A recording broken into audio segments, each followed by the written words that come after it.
Hearing Alex's voice, Rose was slightly stunned. She stopped wiping her nose and raised her head. She shot a cold gaze toward Alex.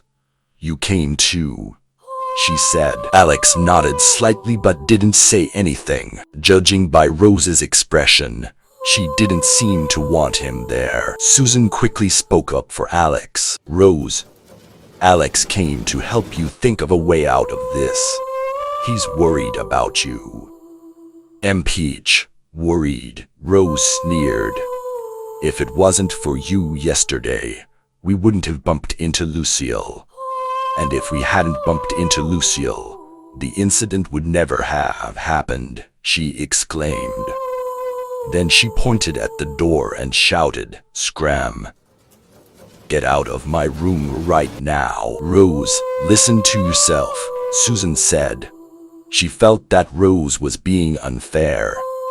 "After all, Alex came to help you, and you speak to him like that." Alex didn't say anything. He slowly turned around and walked toward the door. Joe hung up the phone and followed to comfort his friend. "Alex, are you all right?" he asked. Rose was out of order just now, but remember how stressed she is today. Don't lower yourself to her level. Forgive her. "I know, it's fine." Alex smiled faintly. "All right. Go quickly and persuade her. Tell her not to worry. It'll be fine." Alex walked out as if nothing had happened.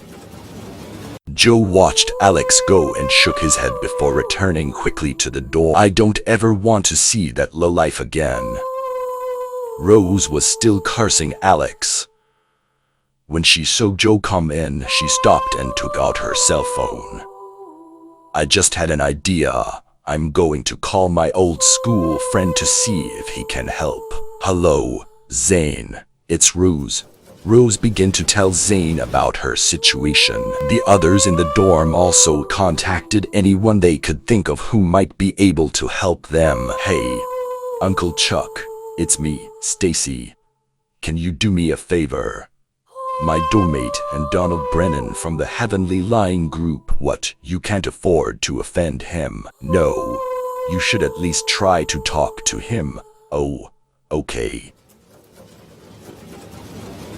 Good look for someone who'll show the it."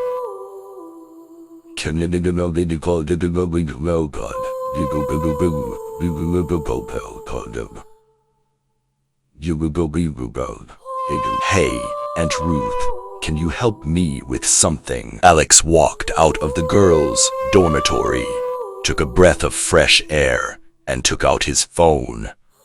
From memory, he pressed a number and put the phone to his ear. He heard the phone ring 3 times before an elderly voice answered. "Alex, you finally called. You've been suffering and away from home for so many years, and I've been feeling guilty and powerless to help." "Mark, you're being too hard on yourself," Alex replied. After 7 years, Alex's heart swelled with emotion to hear the voice of his family's butler. "My poverty training is over. I can use the family's influence now, right?" "Of course, starting from the day before yesterday. The family has already lifted all restrictions on you," Mark replied happily. "Yes, I want to confront Donald Brennan of the Heavenly Lion Group." Alex got straight to the point. "Heavenly Lying Group. Heavenly Lying Group." Mark mumbled to himself twice. Forgive this old servant for being slow-witted, but where does this group of heavenly lions come from? "It's one of New York's local businesses," Alex explained. "Alex's family influences the world. Heavenly Lion Group was one of the top 10 enterprises in New York, but it wasn't that grand from a global perspective." "Heavenly Lion," Mark exclaimed. "Of course, It falls under our family's East Coast Division of Management. I'll inform Ken, manager of the East Coast Division. Sir, what are you going to confront Donald about? Tell him to stop all actions against the East-West Cargo Company, Alex said lightly. Okay, don't worry, sir. Within half an hour, no matter what dealings Donald has with the East-West Cargo Company, he'll stop, Mark said with a faint smile. Good. Alex then hung up.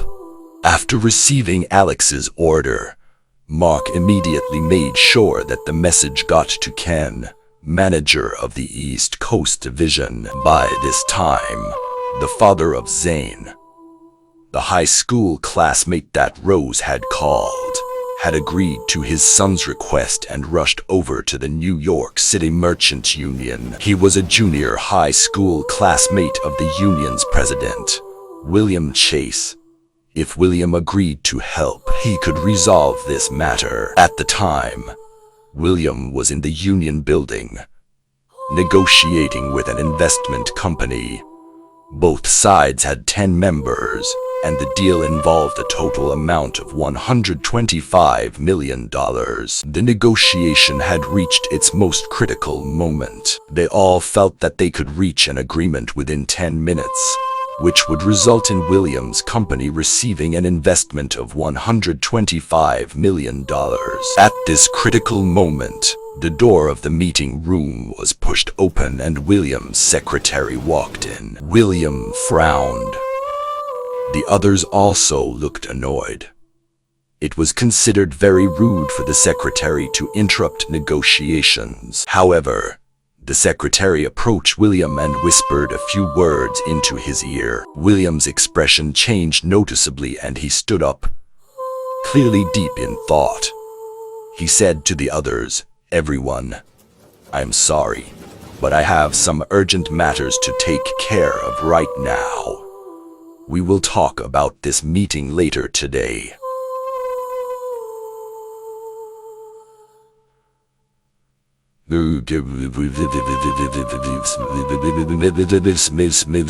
Then he nodded his head, turned around, and walked toward the door. "Mr. Chase, if you leave now, I don't think we'll need to continue our discussion because I will lose all faith in you," the most important representative of the investment company said to William. He was livid. "If that's the case, I'm sorry." William turned around, said something to his secretary, and quickly walked out. His secretary had just informed him that Ken Stokes was about to call him to solve the problem of the Heavenly Lying Group and the East-West Cargo Company. To him, Ken's words were much more important than $125 million. The business talks have collapsed, he thought, but we can discuss business another time. However, if I have upset Ken, it won't just be a simple matter of losing some money. I could lose my position as the president. As the president of the union,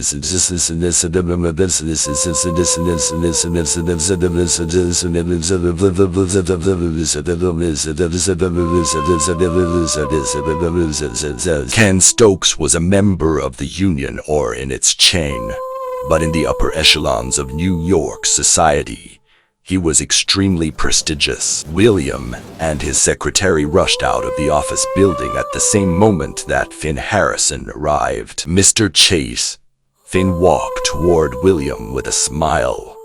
He thought that having been friends since school, William Chase would help him out this time. However, William only glanced at him then ignored him. He climbed into the car and drove away. Meanwhile, Alex had walked to the side of the campus, Ramsey Lake, and sat down on a large rock deep in thought. On the riverbank, he saw a couple snuggling together, and his mind was flooded with happy memories. He thought about a time when he and Kathy had been so happy. He remembered helping her cook and riding together to take their exams.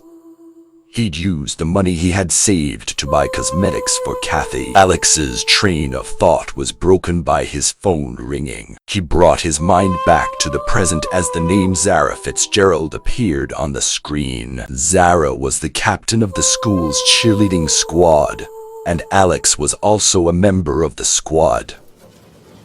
The rest of the squad were girls, so they needed someone to move the props around, to lift the stereo, and to go buy the ice cream. They also needed someone to fan them when they were hot. Of course, a boy was needed. Because of this, Alex became the cheerleading team's service assistant. In other words, it was free hardly. Hello, Alex. You must come to the West Sports Field right now.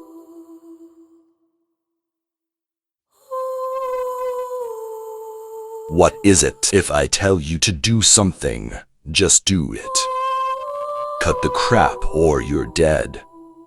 Zara hung up the phone. Alex put his phone in his pocket, stood up, he headed toward the West Sports Field.